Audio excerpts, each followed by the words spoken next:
Hello and welcome to the new series of Drishti IAS. I am Ritu and today we are going to discuss very important topic, which is why is the 1.5 degree Celsius target critical? So moving to the points of discussion. First of all, we'll discuss the news and then what is 1.5 degree Celsius target, why this target, why are we missing the target, what is the relationship between extreme weather and global rise temperature, how India is impacted by the climate change and this target, and in the last we will discuss practice question for prelims as well as mains. This topic is very important from GS3 perspective and you have to also read this topic from prelims perspective. Moving ahead, the news. So, World Meteorological Organization has released two reports, and what was the name of the reports? Global Annual to Decadal Climate Update 2023 to 2027, State of Global Climate 2022.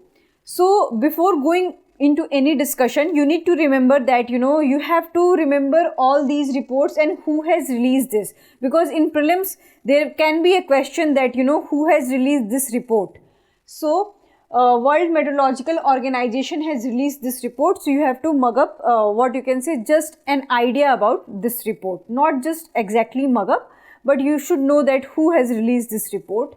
So what is the prediction of this report? So this report has predicted that by 2023 to 2027 the global temperature will rise by 1.1 to 1.8 degrees Celsius.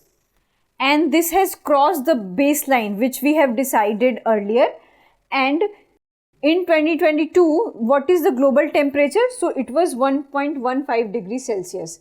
And it is already saying that by 2027, it will increase or it will cross 1.5 degrees Celsius. So it will exceed 1.5 degrees Celsius. So in such situation, how we are saying that, we are able to achieve this target by the end of this century. So this is the reason this topic is in news. Moving ahead, what is 1.5 degrees Celsius target? So this target has been decided in the Paris Agreement, Paris Climate Agreement, which was held in 2015. And what member countries has decided that all the member countries will try to reduce the global temperature by 2 degrees Celsius and they will actively work towards to achieve 1.5 degrees Celsius target. So this is their pledge they have taken. And why this target is in news? Because it will aims to limit the warming by 2100, by the end of this century. So by 2100 we will be able to achieve 1.5 degrees Celsius. This is the oath the member states have taken in Paris Climate Agreement. And so because of this reason we are studying this topic. Moving ahead, why is the 1.5 degree target critical? Because WMO reports has said that by 2027 we are already crossing the limit what we have decided, 1.5 degrees Celsius. Then in such situation, why we are discussing over that by 2100 we are achieving this target? Because we have crossed the limit by 2027 only, like 70 years back only. So how we are discussing that this could be controlled by 2100? So this is the reason that this target can't be achieved and it is looking very superficial in nature. So according to IPCC report, special report, what it has estimated that anthropogenic activities has already crossed 1 degree Celsius global temperature, and by the middle of this century, which is 2052, it will cross 1.5 degrees Celsius temperature. And this is very natural activity, anthropogenic activities. So by natural activities we are able to achieve to reach that target 1.5 degrees Celsius. And there are also human factors involved in it. There are many polluting activities done by the humans, and that will create more rise in global temperature. So why we are saying that we are able to achieve this target by 2100? Because by the anthropogenic activities, natural activities, we are reaching this target in 2052. So in this situation, this 1.5 degree Celsius target has become critical and it is looking more superficial. Why are we missing the target? So historically, developed nations have contributed a lot in the emission of greenhouse gases. But on the other hand, what we are seeing that, these countries are not working accordingly, and whatever the climate actions they are taking, that are in very slow pace. And in such slow pace, it's very impossible to achieve that target. The countries like Australia, US, Japan are not meeting their pledges what they have taken in various climatic dialogues, and polluters countries like China, Iran, Saudi Arabia rank very low in climatic indexes. So this is very critical situation for the whole world and the whole planet, and in such circumstances we are discussing that we are able to achieve this target by 2100. So this is the problem. And there are other reasons also, such as pandemic, because pandemic has created lots of socio-economic crisis. And when there is a socio-economic crisis in any country, the country wants to recover, and India has also approached recovery plan and other plans also. But while recovering, they are not looking for the sustainable goals, and all the climatic dialogues, all the climatic goals were ignored while recovering and while developing their nation. Other thing is that Ukraine and Russia conflict, because Ukraine was the country who supplies clean fuel to other countries, and many neighboring countries are dependent on the Ukraine. But what happened after the conflict? Ukraine is unable to supply all those clean fuels, and other countries are relying more on polluting fuels. So this is one of the big reason that we cannot achieve this target on the time. Moving ahead. So what is the relationship between extreme weather and the global rise in temperature? So when you ask that is there any relationship between these two, then definitely there is a relationship between these two, and the relation is very negative in character. So what is the impact of these relationships? So the cryosphere is shrinking, there is a mass loss in glaciers, and due to alarming rate of warming at the Arctic Ocean, Greenlandic ice sheet is melting at a faster pace. And due to that, sea level is rising, and there are other climatic change happening, and due to that there is a food shortage, climate change, poverty, malnutrition faced by different countries. And moving ahead, so what are the other reasons in agricultural field? So this thing is not affecting just human or just environment, they are also affecting the agricultural thing also, and it has created huge agricultural crisis not just in India but other parts of the world. So due to adverse climatic condition, there is a huge impact on crop yield, and the crops are affected because so many pests are coming to the fields which are not required, which are harmful for the crops. And countries like Ethiopia, Nigeria, Somalia, they are facing acute food shortage, malnutrition and hunger kind of thing in their countries. Moving ahead. In recent, what we have seen that India and Pakistan, both countries have faced heat waves and huge flooding because they fall in a similar climatic condition. So their climatic problems are also similar in nature. So in recent days, what we have seen that, in pre-monsoon days, India has witnessed intense heat waves. On the other side, Pakistan has witnessed huge flooding, and India has also witnessed huge flooding. Due to that, what happened in Pakistan? 8 million people have been displaced from their original place. This kind of situation are also happening in India, but not up to that level. But the situation is tense in India also. And the Horn of Africa has been witnessing extreme drought conditions. On the other hand, Western African countries are facing extreme flooding conditions. So these kind of extreme weather condition we are witnessing due to the climatic change and due to the rise in global temperature. Moving ahead. How is India impacted? So whatever is happening in any part of the world, or there is a negative impact on the earth also, so definitely there is impact on India also. And how this is impacting India? In 2022, what we have witnessed that around 80% of the days are not in usual in nature, means suppose that if May is a month of pre-monsoon, then May is not behaving in a pre-monsoon way. Maybe in May we are facing intense heat waves and sometimes we are facing intense rainfall. So these kind of extreme climatic weather we are facing.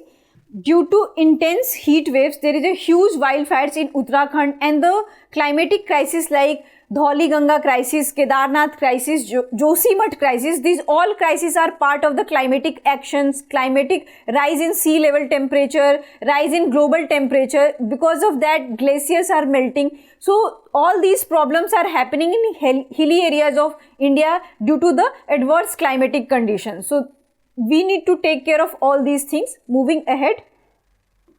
So despite of having huge problems and extreme weather conditions of India has shown very positive signs towards climatic actions, and according to Climate Change Performance Index 2023, India ranked 8th with high performance, because we have lots of problems like economic crisis, weather crisis, so many crises in this country. Despite of having all these problems, we have performed better, in fact better from other developed countries. So in such green situation, we have shown some positive hope towards climatic actions. On the other hand, India is a country which has an emerging economy, and it has to take care of its development needs also. And sometimes looking for the development needs, people, lose the climatic condition. They don't care about the impact on climate, that will be the impact on climate due to this policies. But India is trying to taking care of all those impact on climate, that there should not be a negative impact on the climate. On the other hand, we will also develop, and our developing nature should not be stopped. So this is the trend India is following in recent years, and it has initiated many programs like Green Hydrogen Mission, International Solar Alliance, Smart Meter Program, and with the help of all these programs, India is trying to develop itself. And there are other programs like Chulha Abhiyan, Ujwala Scheme, Ujala Scheme. These all programs are not just limited to the urban areas and not just limited to Delhi or ministries. They are reaching towards the masses. They are reaching each villages, and we can see that at cheap prices, very cost effective methods have been employed, and because of that, India is witnessing a huge, what you can say, climatic revolution in the country. Moving ahead. So this is the practice question for prelims. You need to remember that in recent trends, what we are seeing that, UPSC is not just focusing on concepts, they are also focusing on facts also. Because last paper we have seen that many factual questions have been asked. So this is very simple question. From next class onwards, I will increase the level of the question, but here this is very simple question. Your question is, what is the rank of India in the Climate Change Performance Index 2023?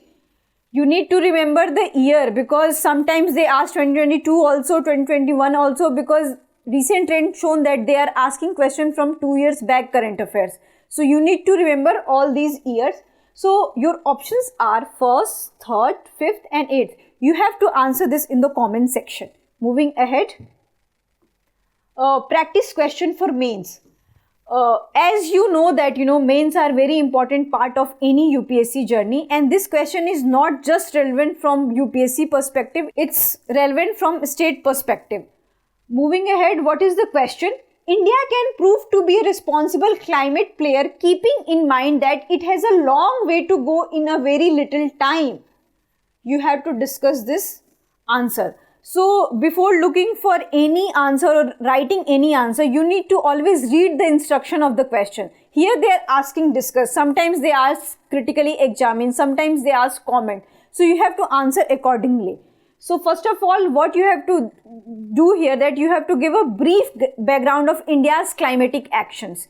That what India has done in the recent past, and also you can go to the history also, that India is not a country which has become aware about the climatic situation now. It has a country which is thinking about the climatic condition from the history itself. So you can locate here the historical development about the climatic changes and climatic condition, and then you have to write about the initiatives launched by the Indian government, like International Solar Alliance, Panchamrit, which has been introduced by PM Modi in Glasgow conference COP26, and then green hydrogen mission, green bond, Ujjwala mission, that how these missions are cost effective and they are impacting every kind of masses, not just upper strata of Indian society. They are impacting rural lives also. Even the people belong to below poverty line are also getting advantages of such schemes. So all these schemes are very down to earth in nature and they are reaching to the masses. So first of all, you have to write all those schemes, and then you have to find out the problems, that what are the problems we have, that we have implemented, we have initiated many schemes, but what is the problem? The first problem is that these schemes are not fulfilled on time. Whatever the year we have decided for any schemes, that this scheme will be completed by 2025 or 2030, so we need to be strict on to that year also. So we need to be strict to implement all those policy by the year which we have decided earlier. So first of all, you have to write that implementation is faulty, and then you have to write that lack of political will, because we have announced so much of schemes, but there is lack of political will, because all those schemes are not implemented carefully and they are just serving few people, few classes of the society. In that way, it is not becoming a wide scheme. On the other hand, you have to also write that lack of awareness among people, because in Ujjwala scheme, LED bulb has been provided to every household at very cheap prices, like 10 rupees of prices.